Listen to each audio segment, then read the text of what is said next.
The problem with Meghan is she creates a lie to justify and explain a previous lie. This in turn at a later junction needs to be addressed by making up another lie to justify the previous lie that came out to justify the very first lie. If you can follow my thought process.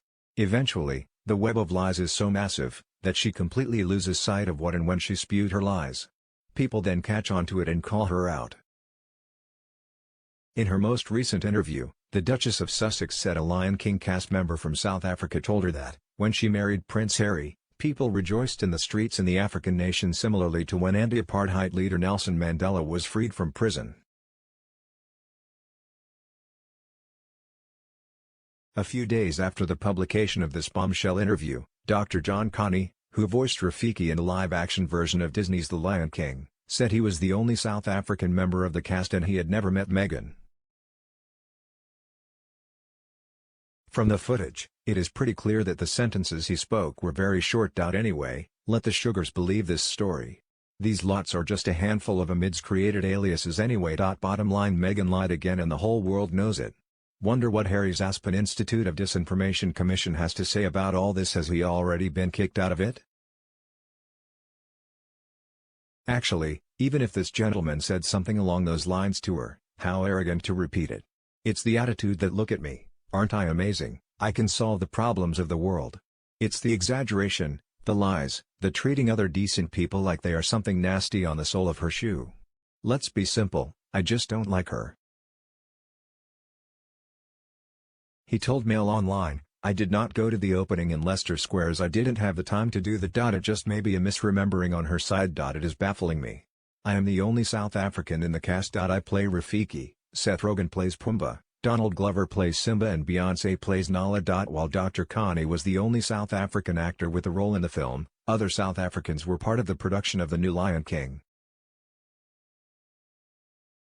As previously reported by Express.co.uk, an insider close to South African singer Lindy Wayamkisa, who sang Circle of Life in the film, claimed the star had not spoken to Meghan during the glitzy event, which took place at the Leicester Square Odeon Cinema in July 2019. Now, fans of the Duke and Duchess of Sussex have unearthed a clip from the premiere, where Meghan can be seen chatting amiably with South African producer and composer Lebohang Markle, most commonly known as Lebo M.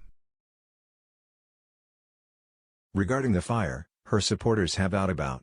No one leaves any child no matter what age at a kids' center in a foreign country, and to make it even worse, they were actually guests of the High Commissioner. Is that what his residence appeared to be apart from an industrial estate, a mud hut? The hole just widens with every attempt to back up her lies. More insults to the SA Today. Meghan might have spoken to Lebo M, but I doubt he said the comment about Mandela. Surely if it had been said by him, Meghan would have named him. More like she did not name him or anyone by name, as it is not true. If it turns out that Lebo is falsely accused, I hope he takes legal action against Meghan if applicable. While it is impossible to work out from the video what the artist told Meghan and Harry during their encounter, fans of the Duchess appear to believe Lebo M was the person who made the comparison between the royal wedding and the liberation of Mr. Mandela. Upon sharing the clip on Twitter, social media user @PaganTrelawney wrote, while walking the receiving line of cast and crew for The Lion King, Meghan seemed to have such a warm exchange with Lebohang Markle, one of the composers. Retweeting the video, @odd_do appeared to suggest the Duchess was being vindicated in the wake of claims Meghan's story may not have been correct. They wrote, Meghan's Mandela story is true. Another Twitter user, @comments, wrote, thank God for supporters who'll find receipts like this. Speaking of Lebo M, @Ladderock Savage tweeted, when she was down that man helped lift her up. More people like this in the Duchess life please. And writer RS Locke said on Twitter, Meghan chose not to name him but South African Twitter knew. Now people want to call her a liar, so out come the receipts. Be embarrassed that it was said. Question why she repeated it. But let's not pretend it didn't happen. This film premiere took place 2 months after the birth of Archie Harrison and 2 more months before Meghan and Harry undertook their 10-day tour to South Africa, during which they met, among others, Archbishop Desmond Tutu and Mr. Mandela's widow Graça Machel. For her interview with The Cut, the Duchess opened the doors to her home in Montecito, the star-studded Santa Barbara neighborhood, To journalist Alison P. Davis. Their chat ranged from Meghan's fallout with the royal family to Archule, the organization launched by the Sussexes in late 2020, from how she is bringing up Archie to the moment she and Harry decided they would buy their £12 million mansion in California.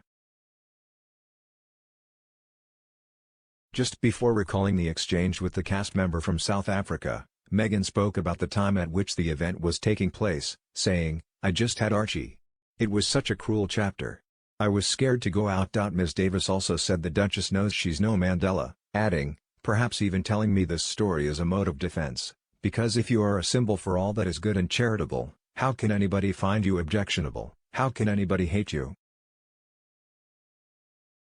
She has again had the narrative changed by her supporter.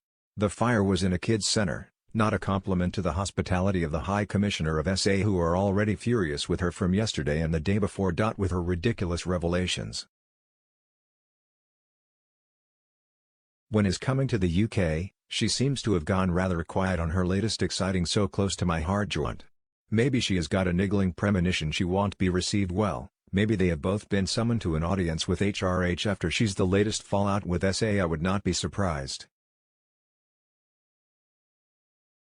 The composer has also denied speaking to Meghan about that outlandish claim about her wedding. Give it up, Scobie. Meghan has once again done such a clusterfork of her podcasts and interviews, there is absolutely no way back.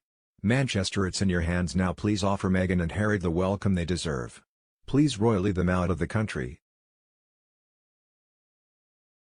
Spoke to a friend of mine that lives in Johannesburg SA and asked if people were celebrating the marriage of Harry and the grifter again in the streets. She said the majority of people in SA don't even know who she is and no one was celebrating their marriage in the streets. Frankly, whether someone in a gushing moment said it or not is not the point.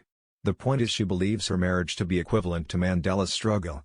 Why else would she so pointedly broadcast and repeat what was a bizarre comment? Similarly, she equates being told about, not even dealing with, a faulty electrical appliance, which posed no risk, to Serena Williams' effort and monumental win. That Australian commentator is correct. Is it, sir?